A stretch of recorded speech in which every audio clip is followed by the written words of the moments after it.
Welcome to PM Express Business Edition. How do we ensure that when you go to the market to get the program or product, it meets the required standard as a country? Who is ensuring that when they say that this commodity is this to you, indeed they've met the standards? In the wake of the African Free Trade Area opening up of our economy, what will be the impact on goods that are sold on our market? On PM Express Business Edition, we're talking about standardization and ensuring that the consumer is not shortchanged.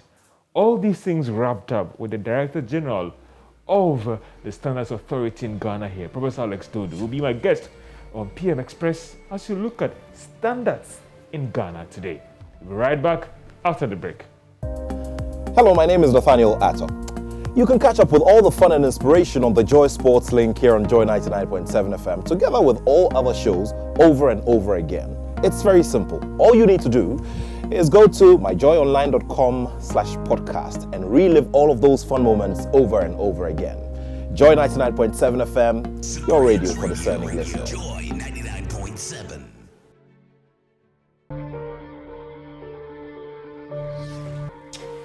Welcome to PM Express Business Edition as we table for the discussion standardization.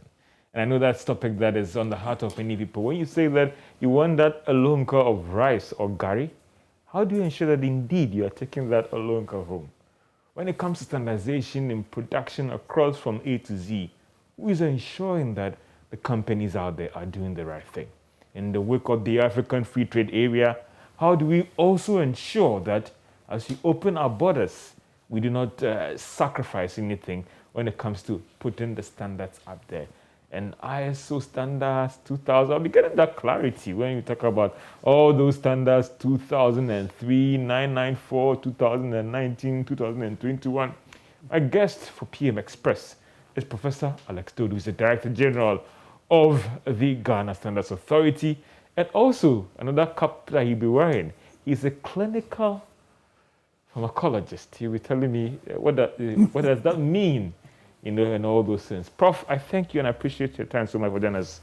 Thank you very much, George. And how are you doing? I'm good. I'm very good, actually. Ghana is good. A lot of things have been happening in this space, standards and the pharmacology side and all the rest. And how are things going right now?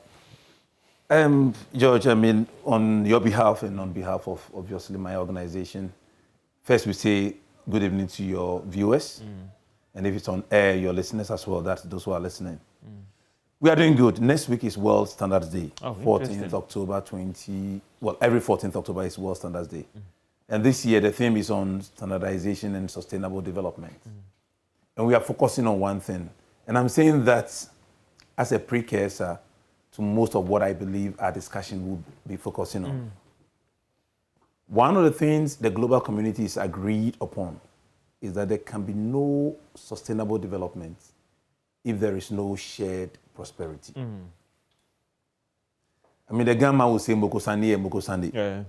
Basically, what we are saying is that post-COVID, if the global community should move on in a sustainable manner, then a key ingredient is shared prosperity. Starting from workers getting wages which meet their efforts, to investors getting a fair return on investment rather than investments that do not match. I mean, returns that do not match the investments.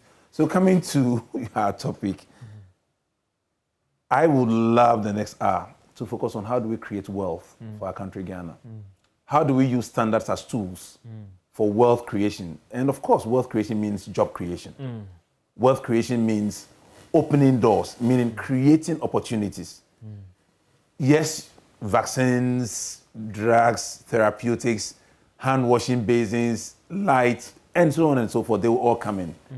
I believe and I submit that the Ghanaian in the territorial shores of Ghana and beyond, in the diaspora, has the capacity to transform the post-COVID global economy.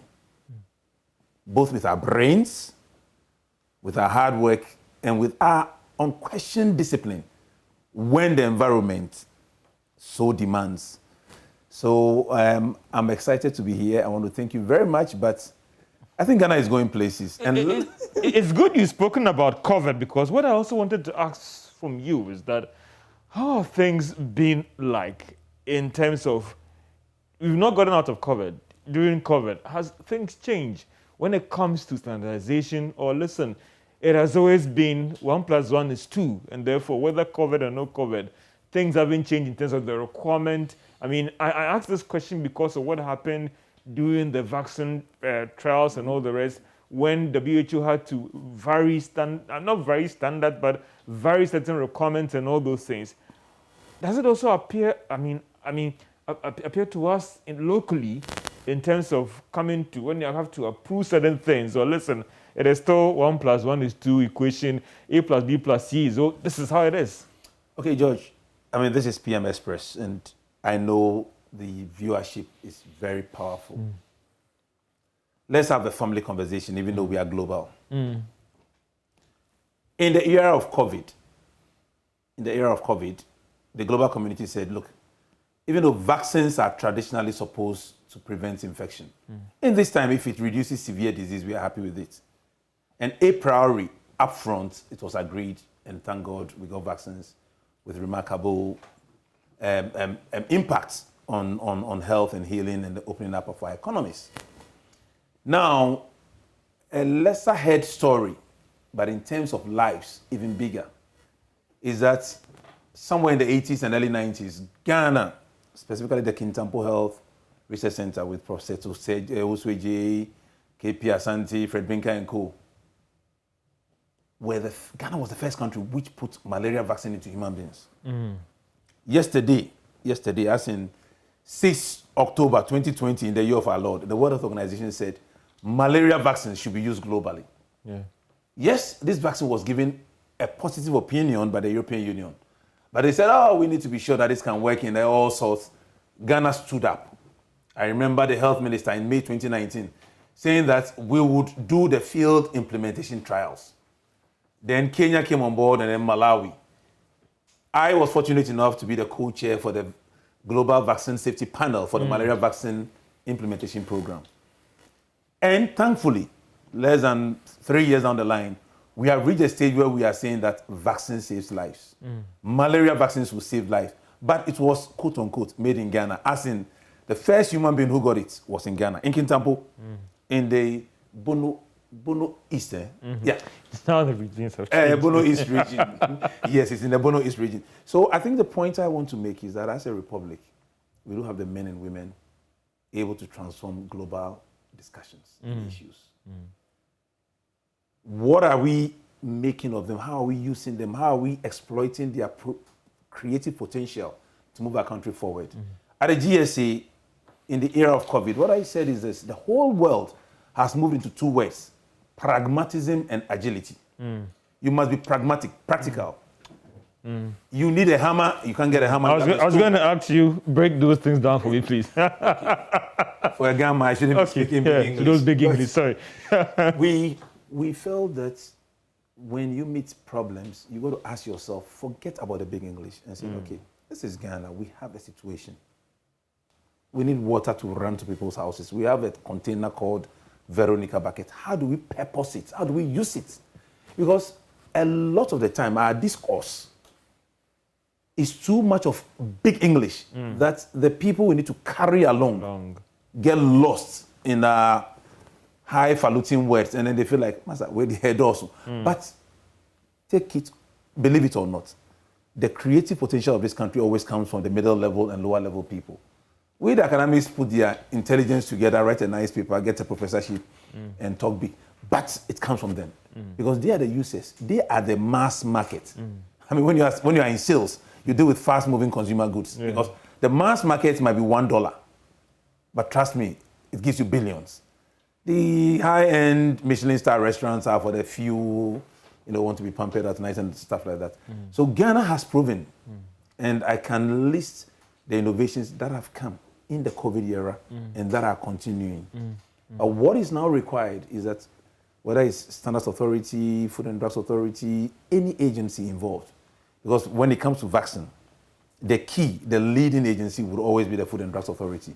They are the national regulator, and they make sure everything meets national requirements. Yes, the Standards Authority is on the board together with so many other agencies, but the face of regulation when it comes to vaccines and medicines must be and will be the Food and Drugs Authority. You're not on a very critical point that I often myself get a little bit confused, and that where do we draw the line between the Ghana Standards Authority and the Food and Drugs Board? Does the name itself speak for itself, or the name is Authority, Food and Drugs Authority. Sorry, I am still. And then the Ghana Standards Authority. Where do we draw the line in terms of the standardization when it comes to products on the market? When it comes to all modern countries, standards bodies set standards. Okay. Regulatory agencies regulate. They give you the license to sell or not to sell. So the Food and Drugs Authority is a regulator. They use our standards to enforce the laws. Okay. But because we do the standards, we're supposed to know that this is how we can assess the standards. So if you look at the Ghana Standards Authority, we work with the Food and Drugs Authority, National Petroleum Authority, Energy Commission. In fact, any regulatory body here works with us because we give them the standards for their work to progress. The standards is an encapsulation of consensus amongst stakeholders, users, buyers, engineers, seniors, teachers. You put it together and then you give it to a regulator. If it's in education, you have Ghana Education Service and Ministry of Education with all their authorities. If it's medicines, Food and Drugs. If it's petroleum products, NPA, Energy Commission, environmental. We have standards for noise. And we check whether the noise level is too high. Are we enforcing that? This is where we do our nice bits. It's for the regulator to enforce. Yeah. It's for the standards body to set the standards and give you the parameters that we test.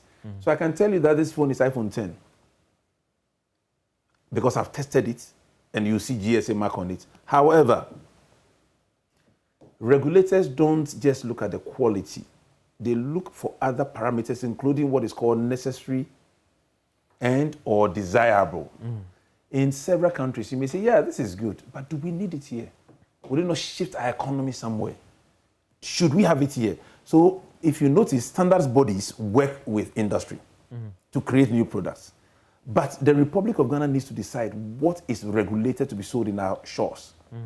Because if we do a product which is useful in America, but can disrupt or distort our national economy, then that product should not be sold in our shores. Do I get the understanding that if, for instance, the American Standards Authority, that's the correct name for it, approves a product, when it comes to Ghana here, it has to be reviewed again by the authority? Absolutely. Why? They are the same international bodies. You're working with the same international standards. If it's good for America as an economy, why is it not good for Ghana? Several reasons. First and foremost, will it support our national aspirations? If we are going to put in a product here which is going to disrupt our local industry, in the short term, you say we have the best, but what if it disrupts Ghanaian industry? Of course, we've also got to say that we don't want to overprotect Ghanaian industry, that it cannot compete with the world. So it's a balance. And that is why standards are not set by the Ghana Standards Authority. It's set by all stakeholders, starting from the National Development Planning Commission, who says these are our developmental needs. Every year we go to them. Then we rank the requirements. What we haven't done, and it has started, is that what we are saying is that now our standard development should be demand-driven. Let industry pay for what they need so that they can use it. We have standards for plantain chips. People are not using it. They must use it. And the standards are good. In fact, if you prepare plantain chips according to GSA standards, trust me, you every day eat your plantain chips. Interesting on the one. So if its standards are demand-driven, they should pay. What does it mean? That means that going for industries are supposed to be paying for the standards that will be set. Why? They have to pay to develop it. Patenting or what? No, what we are saying is that, okay, you want to say that if you want to sell kenke in Ghana, it should be 1 kilogram. So far, the kenke we have in Ghana is 400 grams. And it is a problem because sometimes they have you set standard for kenke in Ghana? We need to set standards for kenke in Ghana. What is delaying the authority? Well, what is delaying the authority is that we are dealing with an informal sector who do not or who does not have skills. And I know that is something you will roast me on, and I stand roasted because that's the truth. We don't have the skills. What is stopping the authority? I'm saying, what is stopping you from doing that? I still believe that your loan car is still being used on the market. It's a problem. It's a problem for our economy. It's a problem for our digitization and for our formalization. It's leading to farmers being cheated. Has the authority lived up to what it should have done? Yes. My insight is that to the extent that the market is not formalized, we haven't lived up to our mandate in that respect. But much as there are reasons, that is not an excuse. What have we done now? We've said, look, market women, talk to us. And I'm glad that they are now pushing us. The start of any standardization exercise is voluntarism. Because when you push the market too hard, people resist. When they resist, it will fail. We are dealing with people who are at the lower end of the scale. Now they have understood. We've had chiefs from various jurisdictions saying, so you've heard of the Ghana Cocoa Board skills and the digitization to stop the farmers getting different deals. Changed, yeah. I'm using different deals. Joy use short change and other things. Okay, all right, fine. If I were not in government, I may use a different word. Okay. But as government, they get different figures. Okay. But guess what? Ghana Cocoa Board, from CEO Boheni, wrote to us 2019. He said, can we sit down and develop requirements? So we are not doing it like you want only one skill. Any skill which comes should meet a certain requirement. You can call it the industry standard. So we developed the requirements and we made it publicly available for anybody who can supply those skills to supply. So that whether Cocoa Board buys, wherever it's bought, it's not a headache. Our headache is that at its point of use, the farmer gets value. That way, there's trust and confidence. Because Cocoa Board's only interest is that let their skills satisfy the aspirations and the needs of both the buyer and the seller. Because when there is fair trade, Cocoa Board's business goes up. They developed they've brought in new requirements. They work with us. Yeah. Have you approved that, and are you okay that now it can give the farmer the best value in terms of those new weighing skills that are supposed to be in? At the risk of sounding like promotional for Cocoa Board, okay. What they did was that they spent nearly 9 months before we agreed on the requirements. But we had extra requirements which we told Cocoa Board. Now, when the skills came, the first thing we did, I got a letter signed by Cocoa Board that said, the skills have come. Check that it meets the requirements you give us. Having done that, we said we check cocoa skills twice a year. But for these new ones, we'll check them 4 times a year for the first 2 years to be sure that they are meeting the needs of the market. So the skills came, we said, we cannot check them in your warehouse. They must be in the place. Because when you move a skill, it can shift. Yeah. So it's been sent, and my young women and men have gone, we've checked. And yes, I know the country will hold us responsible. To the extent that these skills that have come in do not provide the needed service, then we have a situation at GSA then. Because it means that we haven't delivered. And then I'm hot. Because if the big man, as in His Excellency, calls me, I cannot speak in tongues. So, but they just came in. So I have a But few at least the preliminary assessment to ensure that they will get value for money, though they use the word quote, they wouldn't be short-changed. They're going to ensure that they get value for what they are tendering in to these LBCs. So far, 100% assured. However, we know that the best systems created by human beings can be subverted by human beings. Prof, let me backtrack again back to the COVID question and standardization during those times. And I was asking that whether during those times you were forced to, I wouldn't say lower the standard, but sacrifice the longevity process certain things have to go through. For the same thing was even done for the vaccines. That if, for instance, I develop, something to wash my hands, those stuff, maybe I should spend like 3 years. But because of COVID, the period was shortened and was fast-tracked for the standard to be gotten. How did you manage that period to ensure that you have human lives to look at and also ensuring the standards are not dropped? 2 things. We did not drop any standards. Okay. The Food and Drugs Authority did not drop any requirements. We worked with them to develop the standards for the face mask. We tested together. Here is what COVID taught us. There was too much duplication and redundancies. That's in the pre-COVID world, we had gotten comfortable, so we put there just to make yeye. COVID taught us that we could be efficient. Indeed, drug development, vaccine development, product development, in the post-COVID world will never be the same. Because we've realized, and let me use COVID vaccines globally, because I am privileged enough to have been part of the team to have discussed emerging pandemics. 31st May 2019 in the UK. We said there'll be pandemics. We had 10, including COVID, not COVID-19, COVID in general. And we noticed that we need to be, we said agile, as in you can move fast, you can adapt to the situation. What did we see? Previously, you develop a vaccine. Then when it works, you look for the packaging material. Then when it works, you look for the labeling. Then you go to the Food and Drugs Authority of the US, European Union, Ghana, Community. Under COVID, we had already submitted the templates, and this as far as I can say. That's globally, talking as scientists. Now, why can't they go in parallel? So, former president of the US, Trump, Donald, President Trump said, we are going to have Operation Warp Speed, W-A-R-P, speed, which means I want to move at the speed of light. So what did he do? He said, look, when you put 100 vaccines in the pipeline you are developing, only one will succeed. But COVID is killing. So let us develop the packaging, the bottling, the labeling, the registration for all the 100. Yes, 90 will fail, but 99 will fail. We get one.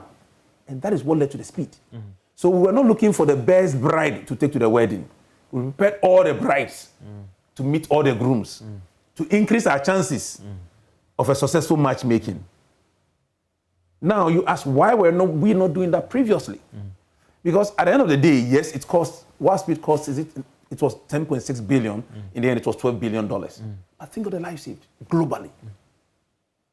It pales into insignificance. Some countries like the UK said, we are also going to invest in buying DHL, UPS in the US. We're told, get involved in logistics. Get your refrigerators ready. You know, so we went, it's like war. And all the arsenals were deployed, waiting for the willing candidate to be rolled out. And that is why there was not a delay. And countries just said, oh, let's go for 1, 2, 3, 4. Of course, Ghana couldn't do it because we don't have money. It's kind of wine. And we asked them, we did not have the money. However, we've also learned that in the post-COVID world, you have to be practical, you have to be realistic, you have to talk to industry, you have to be honest about your failures, because there will be about 95% failures, but the 5% success transforms the countries. It brings back to one issue, which is, I know it's been very delicate and the debate has gone round and round and all the rest and blah, blah. And in these COVID times, and I've seen a lot of local pharmaceutical firms springing up all over and all the rest. It comes back to the question of producing vaccines across board, whether it's vaccines for meningitis, vaccines for yellow fever, vaccines for even flu, and now vaccines for malaria. How does the picture look like?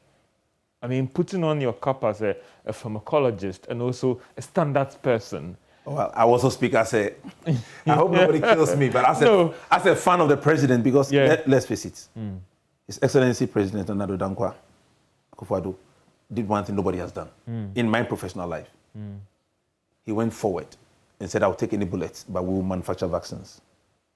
That is a powerful statement that reverberates across. And he was focused not just for COVID, but for all diseases. Because it's going to take about 15 years to get the first vaccine anyway. However, he said, let's be smarter.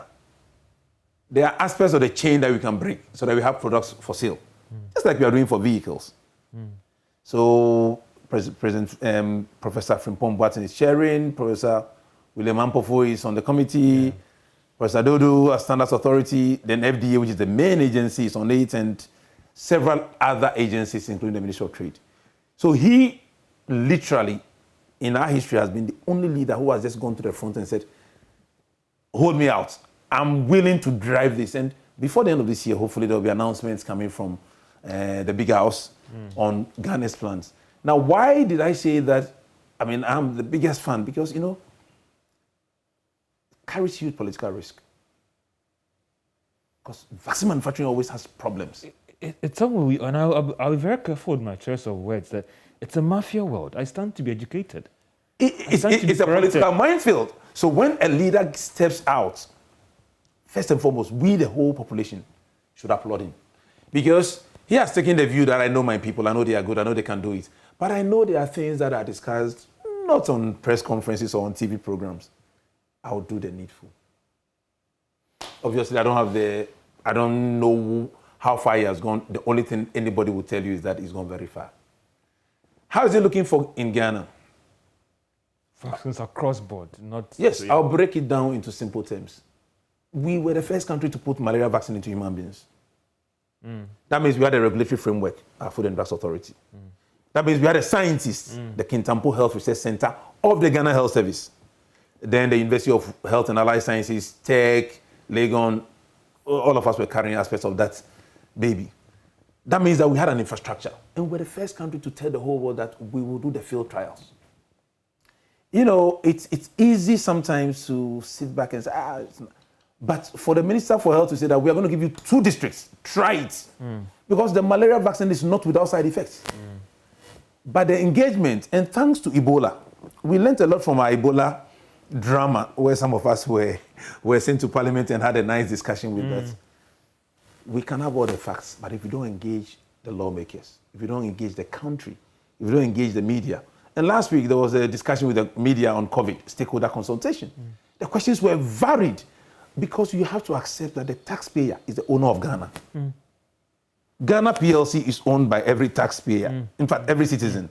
And all of us who wear the hat of public servants are but mere servants, paid for by the taxpayer or the shareholder. Prof, I asked the question about the cross-border vaccines because of the fact that it has to do with money, it has to do with patenting, it has market to do with access, all those things and all that. And that's what I'm saying, that how's the outlook like in Ghana here? With all these pharmaceutical companies who are here that are even now manufacturing for UN-sponsored programs and all the rest, do you think that the light is near? We are close to getting to the end of the road. That very, very soon, that announcement we made, that listen, we have made progress. Now we are manufacturing XYZ vaccines here in Ghana. I'll make a comment that is in public. It's actually been published in the Daily Graphic. We already started putting it together and producing anti-snake venom and all those things. And that is being done by Atlantic Life Sciences, also known as Pharmanova. That has started in Ghana on the way to Adan. I've been there myself, I've seen it. I've been there about 3 or 4 times. The outlook is very good, but it's very good not just because of the scientists, because the investment climate is also good. The ease of doing business is good. Indeed, companies are trooping in. Now, what is needed is for Ghanaian businessmen to position themselves to attract all this investment to move our country forward. Because the target must be, and I know this program is being watched across the world, but the target must be and is that Ghana should be the hub for the continent. Are we getting there? Some are saying we are getting there. We are getting there, but we must be aggressive. Ghana people, my own country, when it comes to money, we are shy. You know what? A rich country is a country with money in the hands of businesses and individuals, where salary levels are high, where taxes are paid. Now, to do that, you have to put money in people's pockets. And government can only do that when we, the private sector, because, pharmacies, I work for government. So when the private sector generates wealth and puts that money back. So we are getting there. And I would appeal to Ghanaians of any color in terms of tribal, politics, whatever, that regardless of what you feel, we have a window open for business to thrive in Ghana. And we are begging all Ghanaians that if you have investments, start talking, not just to us, please talk to your colleagues overseas as well. Because you see, it will be a shame when all this hard work is done and the main money is not owned by indigenous Ghanaians. Are you trying a challenge to private businesses that is the time is right now to channel those funds into vaccine development and vaccine production? Not just vaccine at all. In fact, too many businesses. Because it depends on how quickly you want your return on investment. Vaccine, you're not going to get any investment return in the next year or 2, minimum 5 years. But there are big, ripe, quick return on investment areas. Plenty. If I start, my minister, who is the Minister for Trade and Industry, would call me. So, just on the bit again on manufacturing of vaccines and all the rest. So you think that we've gotten there, the environment, the climate is right. This is the time to channel those investments in Ghana itself. government has taken a huge step, the president himself, and even the climate, and therefore, very soon we'll be hearing more announcement of other things being done when it comes to localizing the production of these vaccines. And in addition, you asked a question about standardization and vaccine production. Vaccines are global goods. There's only one standard, the international standards, which is normally we call them the pharmacopoeia standards or WHO standards. Our Food and Drugs Authority has been rated as one of the best on the continent by any assessment, and in several areas as comparable to any regulatory agency anywhere in the world. They are applying the best international standards out there. And when I say they, because I'm also a member of the board, it is being applied real time. So it's not like what happened 2 weeks ago, it's like yesterday. You know, it's important for the Ghanaian people to realize that several young men and women, or some of us are aged close to 60, spend the whole night every day shadowing the developments in the interest of the Republic of Ghana. Because that is our job. That is what we are paid to do. And once Ghanaians know that there should be this comfort that, look, we live in a good country. Because bashing Ghana sometimes is nice. You know, we all get it for different reasons. And usually it's not even the politics. Oh, my brother doesn't like me. Oh, we're too known. And I laugh. Why? We have built a country which has done since 1957, but importantly, since we went democratic, we put in the infrastructure for manufacturing, for job creation, for wealth creation. Yes, we lack, there's a big gap. The skill set we give people in universities and sometimes the technical universities is weak. So they are not ready for the market. That's a different matter. We'll talk about that sometime. But now we are ready. But where is the investment? If everybody puts their money into treasury bills, how are you going to create jobs? And look, we are assembling vehicles in Ghana. The number of brands we have homologated or certified will blow your mind. More than 40 different vehicles. I signed them. It's more than 40. And I cry because where is the Ghanaian face, the Ghanaian money in it? So that Ghana makes money. And you see, we all go to church, you want to give donations, blah, blah, blah. We have to make the money first. And we must bind together. You know, for me, I always say the Ghanaian dream should be that how do we make money together to have a shared Ghanaian prosperity? Without this sort of discussion and without people calling us out, because you say, I would like to be called out. That's okay. Alex, you said this. This is my money. Show me the job. It's not happening. Where are the angel investors? You know, we are all comfortable. We get our money. We go to bed. And these days, people say I'm a terrorist because I pray that God should give all of us restlessness till we create the jobs and the value for Ghana. Interesting. I want to just backtrack a little bit. So for you, it's like things are good. Things are okay for us. We are striving to get there in terms of standards and then production of these vaccines and drugs locally. And cars and anything. You talked about some announcement. We're expecting something soon, right, before the end of this year. No, I do know for a fact that His Excellency has put in so much effort into the vaccine vaccine development. I do know for a fact that His Excellency will communicate when he is ready to communicate. But knowing what goes on, so much has gone on. Will it be a week time, a month time, a year's time? I don't know. But the news is always going to be good. It's going to be good because we have moved forward. You know, we want to be roasted, as in being held accountable for what we are delivering to the Ghanaian people. I sometimes see people say, it's true, we are all broke. There's not enough money in the system. But if the businessmen don't throw their money into the ring, if we don't have investments, some which will fail, how are we going to pick up the successes? I am sitting here and I'm saying this on air and I mean it. This year, George, something happened which is very terrible to me.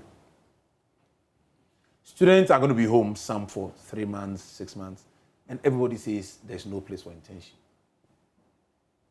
Is the authority going to give them that opportunity to learn on the job? I called my director of administration. I said, you know what? This is not news that I want to hear. You know why? We have offices across the country. We have big classrooms. What does it take to change the mindset of how we train them for internship? Should everybody be in the lab at the same time? No. And should the lab be closed 16 hours a day whilst we work 8 hours a day? No. You know, so for me, and I am unashamedly Hey, sorry, I just remembered that today is my boss's birthday, the vice president. His Excellency. Have you wished him happy birthday? Yes, you've done that. Oh, you've done that. You can go ahead quickly and do that. His Excellency, the vice president of the Republic, Dr. Mahmoud Bawumia, wish you happy birthday, and we are carrying your agenda. Okay. But as I continue, Standards Authority is saying that we will take as many interns as we have to take. Because I believe that this internship issue, George, you have Mr. Esquire. No, Mr. George, you have Let me break it down in simple terms. Our sons and daughters, our brothers and sisters are home during the holidays. The government has given us offices, rooms, and other things. Yes, there's COVID, so we do shift and other things. We have training rooms. They say, they want to see what we do small so that their CV will look nice. And that when they go back to school, they can apply something. And we are saying, there's no space for internship. For the private sector, it's understandable. But for public sector, we should find a way around it and get it done. I mean, are we for real? That's not something that... If you can't even give them internship and you can't give them national service, you know the helplessness you are creating in the system.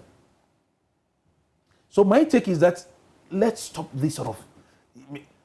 It takes just a little bit of thinking and creativity.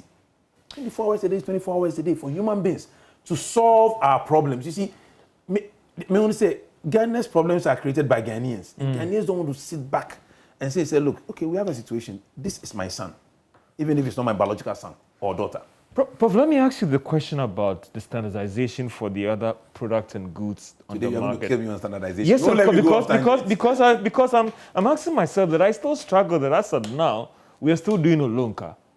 What are we making progress in terms of these stuff so that when we talk about this kilogram Let me take Olonka for starters. Are you going to force them to accept the standard? No, I'm not going to start from Olonka. If you cannot enforce against the strong, don't enforce against the weak. Let me explain. In 1975, the Republic of Ghana, as by law established, came up with the Weights and Measures Act. It is being reviewed and we have a new one soon. We specified that anything which should be sold in weights and measures, volume, time, everything, should be weighed and measured before sold. Yeah. And the buyer can ask you to show them the weight. Yeah. It's law. I didn't say it, but then I was a So are we enforcing it? So, historically, it was given to the Public Works Department, blah, blah, then it came to the Standards Authority. For certain products, petrol and coal, we've done very well. For some, terrible. Now, why? And then here, I'll throw us back to the 80s.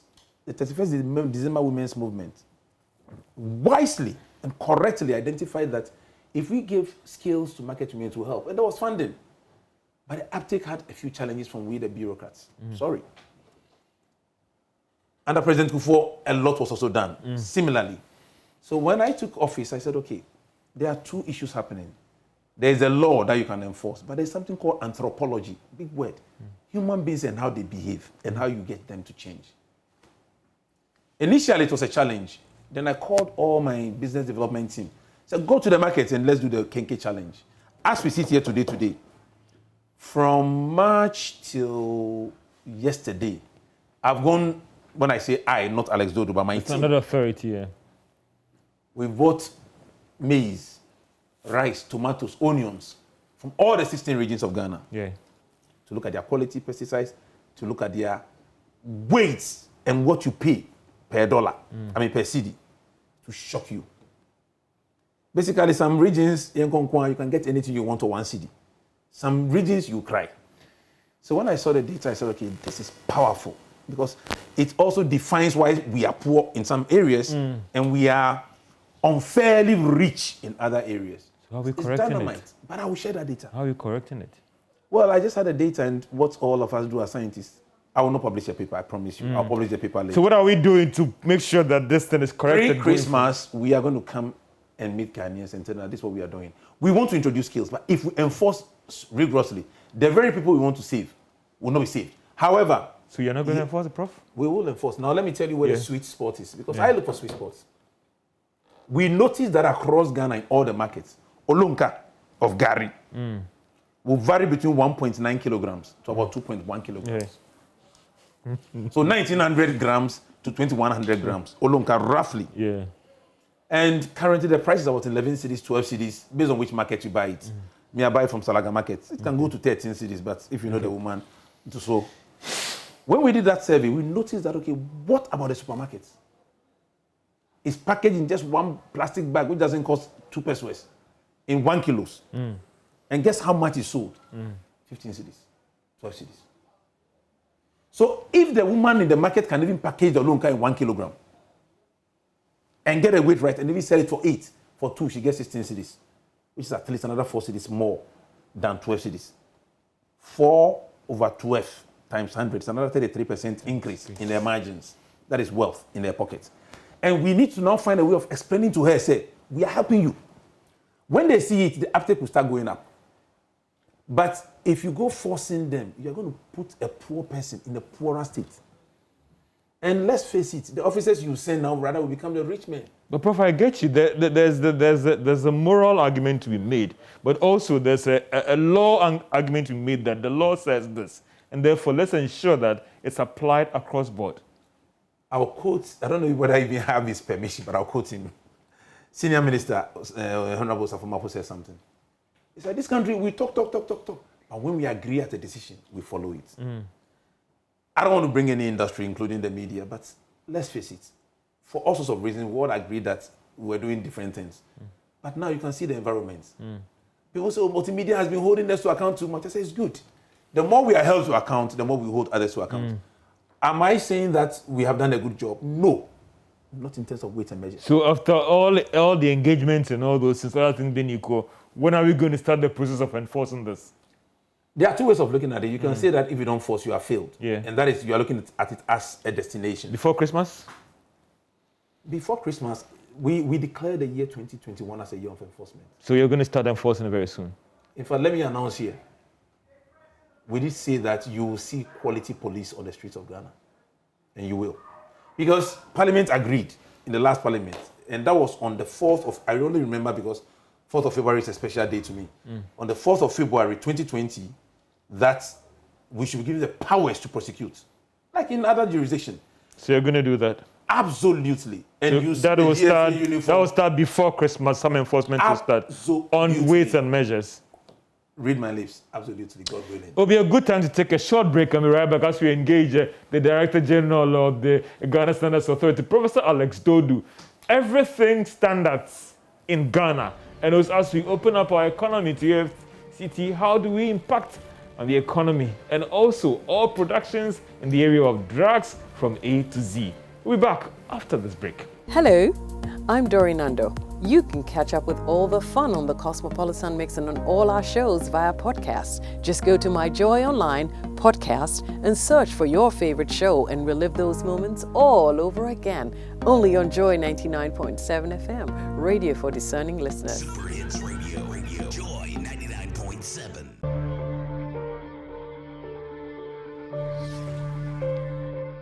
Welcome back to PM Express as we talk about standardization in Ghana and everything and how we're ensuring that it has a positive impact on the economy, businesses, and you and I. And Prof, before we try and wrap up, so do I get the understanding from you that we're making some progress on these enforcement of these weighing stuff in the market before Christmas?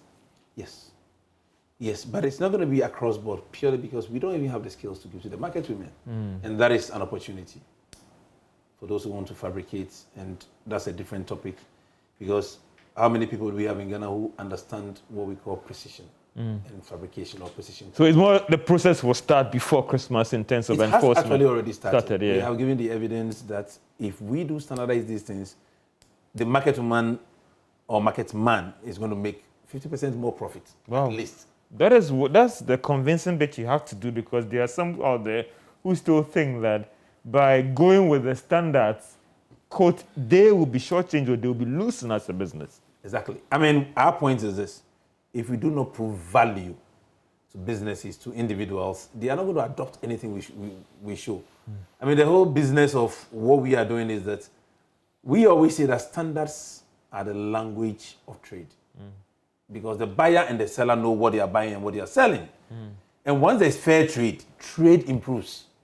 That is why if you look at Europe, typically the UK and other countries, they have trading standards officers. Everybody fears them because they realize that countries exist because of their economies. No economy, no country. Now, if your country exists because the economy drives it, we are all defined by the economy. But Prof, I also get the understanding that it's not just going to be for the consumables on the market, but also across board, because there are several other areas, data consumption and all those things, that there have been some shortfalls in those areas. So help me out on that one. When it comes to standards, in fact, when it comes to weights and measures, Yeah. we need to measure the data you've chopped or you've used. Aren't you measuring it? No. So far, the Standards Authority has not been doing that yet. So The when are you going to NCA do that and the NCA in does connection with the something. ANCA to ensure that George is getting the right standards when it comes to data consumed? Thanks to democracy, a few things have happened. And in November 2020, yes, November 2020, Parliament of the Republic of Ghana passed a legislative instrument, 2413. It was the Public Utilities Regulatory Commission, this thing on utilities, as defined by the PURC. And all of them states, without fail, in section 24, I have to memorize it because that's the money for my agency. Yeah. That any meter used for billing consumers for any public utility in the Republic of Ghana shall conform to the requirements of the Ghana Standards Authority and shall be calibrated. So in January, of course, this came during the COVID era. So in December, the Public Utility Regulatory Commission wrote to the Standards Authority that we are telling you to take action. Obviously, when they say that, that means that Enforce it. enforce it. Are you doing that? I would say yes, but not yet.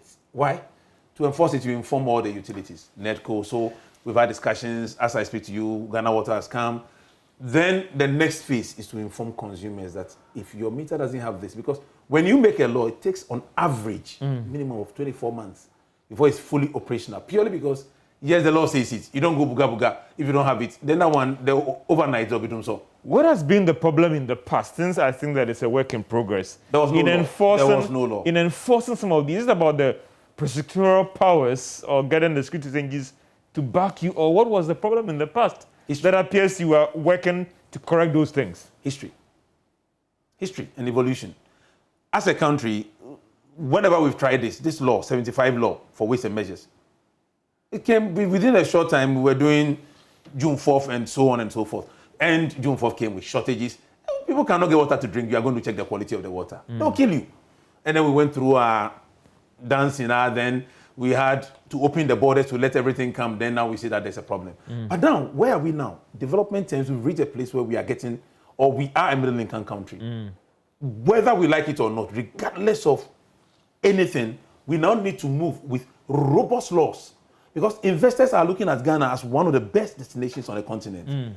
That is because of our laws. So people want to come in, but they don't want to be unfairly competed against. Yeah. If you want to produce your stuff here, you want to sell your data to Ghana, competition must be fair.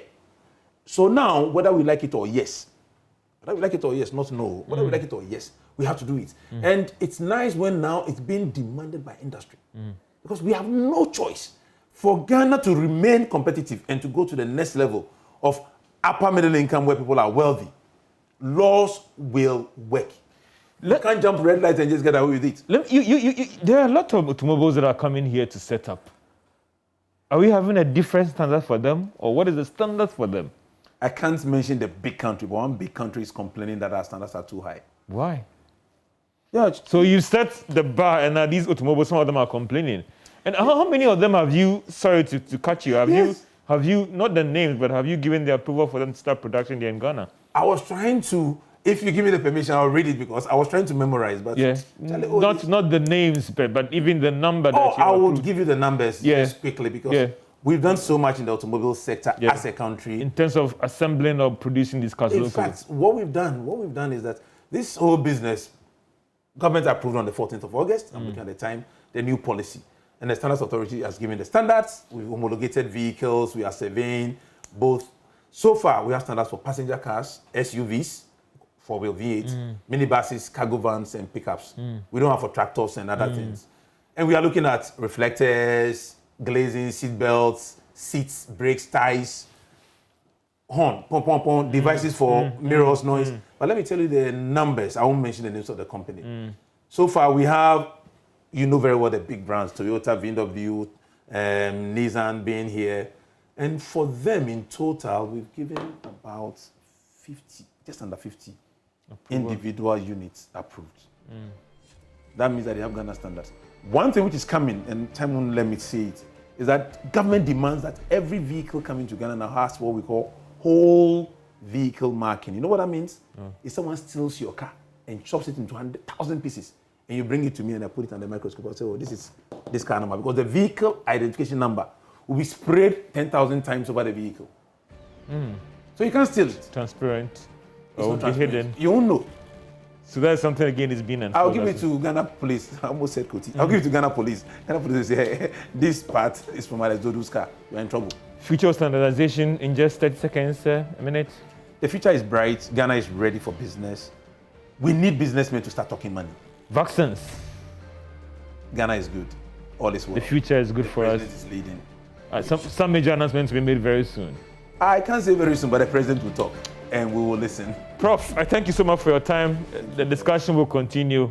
Thank you so much. It has been Professor Alex Dodu, Director General of the Ghana Standards Authority, as we talk about standards in Ghana, the way forward, A to Z, and the African Free Trade Area as well, vaccines, drugs, manufacturing. Have a great day.